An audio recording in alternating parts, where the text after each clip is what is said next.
ఏమండోచారి గారు side dish లేదని feel అవుతున్నారా? ఎప్పుడు కాస్ట్లీయే కాదండి. నిమిషాల్లో, సెకండ్‌లో తయారు చేసుకుని మన పల్లీల పకోడా టేస్ట్ అయితే అమోఘంగా ఉండాలి. తింటూ ఉంటే ఎలా ఉండాలంటే ఫస్ట్ క్రిస్పీ వస్తది. నెక్స్ట్ పల్లి స్మూత్ వస్తది. ఈ రెండిటి కాంబినేషన్‌కి ఆనియన్ నోట్లో పెట్టుకున్నామనుకో, 3 కాంబినేషన్ కొరికి తినండి.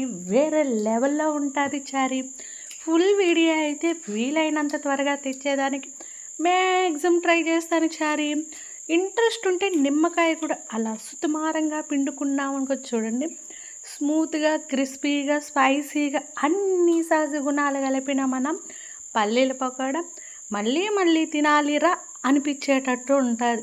ఒక పక్కన నా పక్కన మేస్తూ ఉంది, కరకరలా వినిపిస్తూ ఉన్నాయి కదా, అది కూడా ఆడియోలో వదిలేశాను.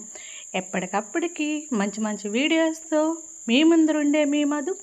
బాయ్. మళ్ళీ మంచి వీడియోతో మీ ముందరకు వస్తా.